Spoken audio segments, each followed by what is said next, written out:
So John Paul II, proving you completely wrong, quote, he's making reference to all these things, and he says that there is sharing in the sacraments, especially the Holy Eucharist, with the Orthodox.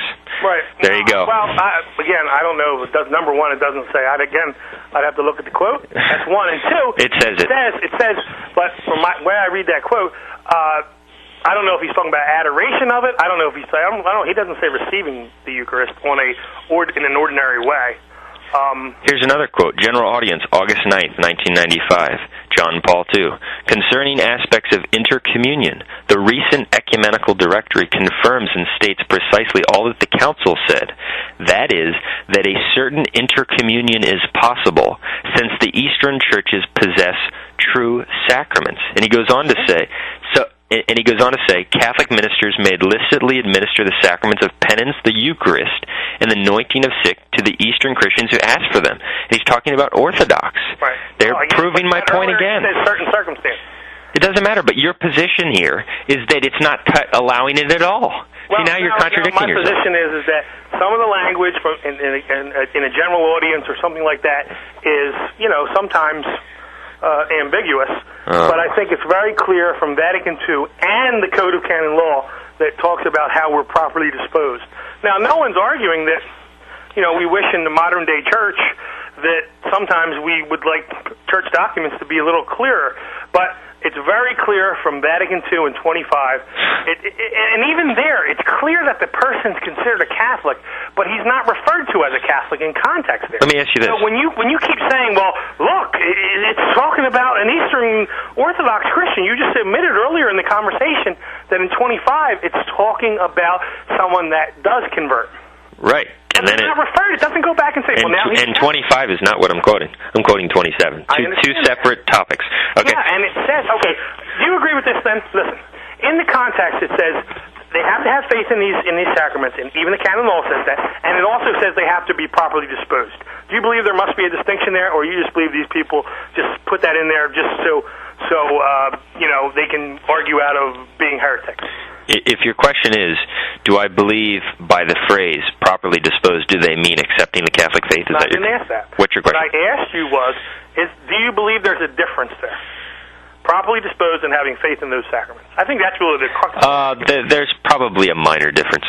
Well, that basically yes, I believe that the properly disposed refers to basically a general way they approach the moral life.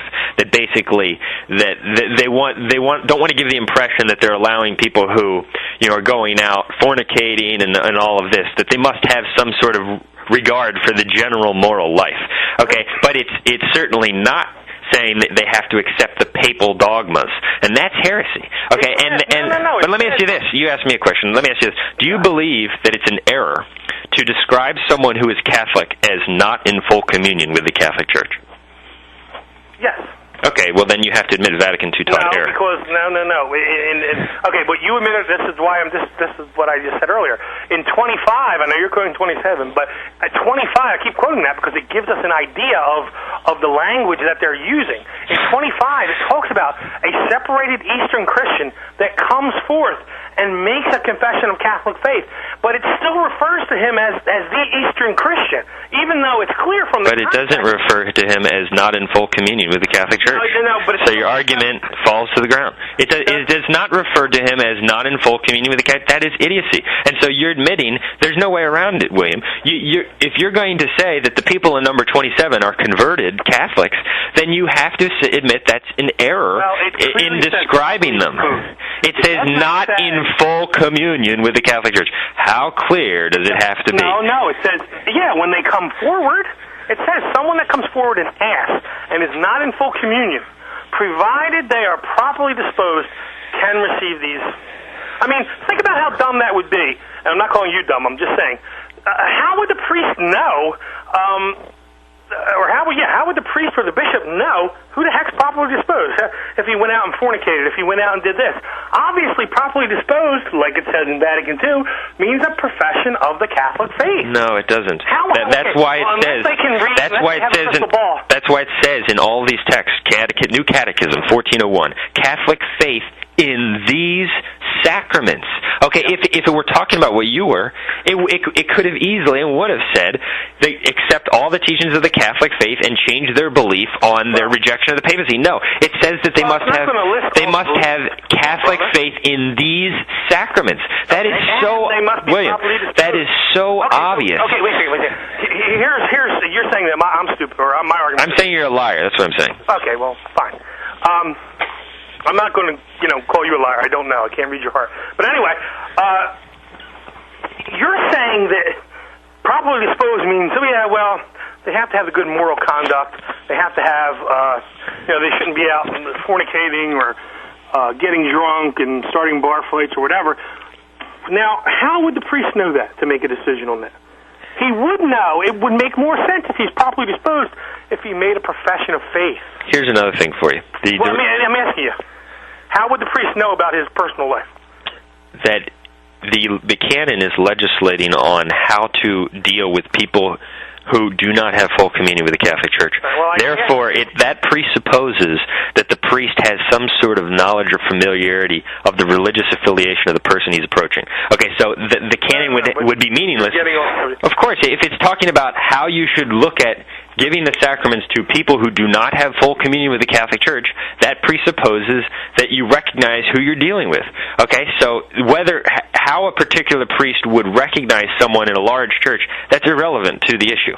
No, you stated earlier that I asked you, what's the difference between the faith in the sacraments and when the text says he's properly disposed? And you said, yeah, I do believe there's a difference.